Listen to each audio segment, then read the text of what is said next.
السلام علیکم ورحمۃ اللہ وبرکاتہ۔ ایس ایف آر برادرز میں خوش آمدید۔ ناظرین، ہماری آج کی ویڈیو کا موضوع حضرت ابو ذر غفاری رضی اللہ تعالیٰ عنہ کا اسلام کا واقعہ ہے۔ حضرت علی رضی اللہ تعالیٰ عنہ حضرت ابو ذر رضی اللہ تعالیٰ عنہ کی شان میں فرماتے ہیں کہ ابو ذر رضی اللہ تعالیٰ عنہ ایسے علم کو حاصل کیے ہوئے ہیں جس سے لوگ عاجز ہیں، مگر انہوں نے اس کو محفوظ کر رکھا ہے۔ ناظرین، حضرت ابو ذر غفاری رضی اللہ تعالیٰ عنہ مشہور صحابی ہیں جو بعد میں بڑے زاہدوں اور بڑے علماء میں سے ہوئے۔ جب ان کو حضور اقدس صلی اللہ علیہ وسلم کی نبوت کی پہلے خبر پہنچی تو انہوں نے اپنے بھائی کو حالات کی تحقیق کے واسطے مکہ بھیجا کہ جو شخص یہ دعویٰ کرتا ہے کہ میرے پاس وحی آتی ہے اور آسمان کی خبریں آتی ہیں، اس کے حالات معلوم کریں اور اس کے کلام کو غور سے سنیں۔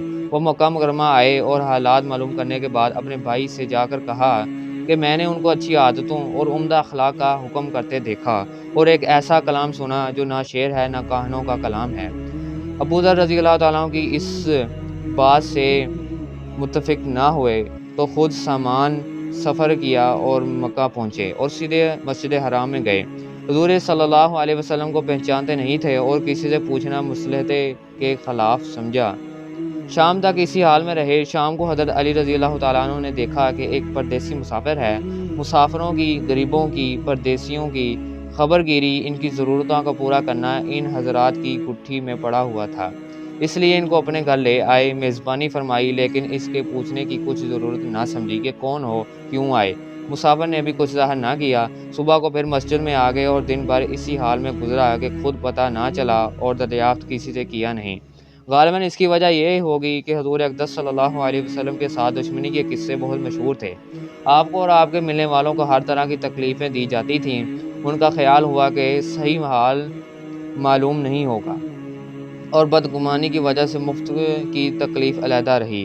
دوسرے دن شام کو بھی حضرت علی رضی اللہ تعالیٰ عنہ کو خیال ہوا کہ پردیسی مسافر ہے، بظاہر جس قرض کے لیے آیا ہے وہ پوری نہیں ہوئی، اس لیے پھر اپنے گھر لے گئے اور رات کو کھلایا سلایا، مگر پوچھنے کی اس رات بھی نوبت نہ آئی۔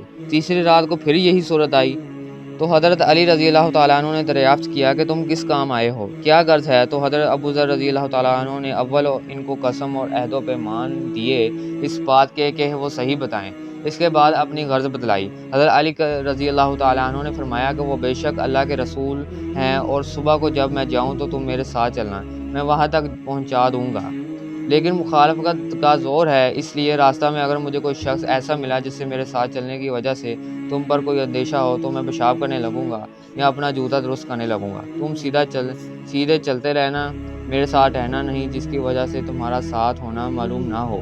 چنانچہ صبح کو حضرت علی رضی اللہ تعالیٰ عنہ کے پیچھے پیچھے حضور صلی اللہ علیہ وسلم کی خدمت میں پہنچے۔ وہاں جا کر بات چیت ہوئی، اسی وقت مسلمان ہو گئے۔ حضور اقدس صلی اللہ علیہ وسلم نے ان کی تکلیف کے خیال سے فرمایا کہ اپنے اسلام کو ابھی ظاہر نہ کرنا، چپکے سے اپنی قوم میں چلے جاؤ، جب ہمارا غلبہ ہو جائے اس وقت چلے آنا۔ انہوں نے عرض کیا، یا رسول اللہ، اس ذات کی قسم جس کے قبضے میں میری جان ہے کہ اس کلمہ توحید کو ان بے ایمانوں کے بیچ میں چلا کے پڑھوں گا۔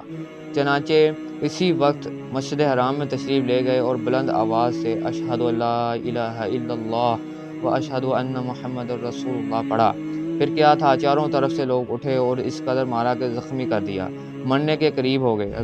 حضور اقدس صلی اللہ علیہ وسلم کے چچا حضرت عباس رضی اللہ تعالیٰ عنہ جو اس وقت تک مسلمان بھی نہیں ہوئے تھے، ان کے اوپر بچانے کے لیے لیٹ گئے اور لوگوں سے کہا کہ کیا ظلم کرتے ہو، یہ شخص قبیلہ غفار کا ہے اور یہ قبیلہ ملک شام کے راستے میں پڑتا ہے، تمہاری تجارت وغیرہ سب ملک شام کے ساتھ ہے، اگر یہ مر گیا تو شام کا جانا آنا بند ہو جائے گا۔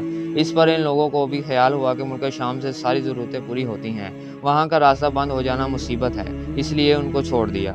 دوسرے دن پھر اسی طرح انہوں نے جا کر بآواز بلند کلمہ پڑھا اور لوگ اس کلمہ کے سننے کی تاب نہ لگ سکتے تھے، اس لیے ان پر ٹوٹ پڑے۔ دوسرے دن بھی حضرت عباس رضی اللہ تعالیٰ عنہ نے اسی طرح ان کو سمجھا کر ہٹایا کہ تمہاری تجارت کا راستہ بند ہو جائے گا۔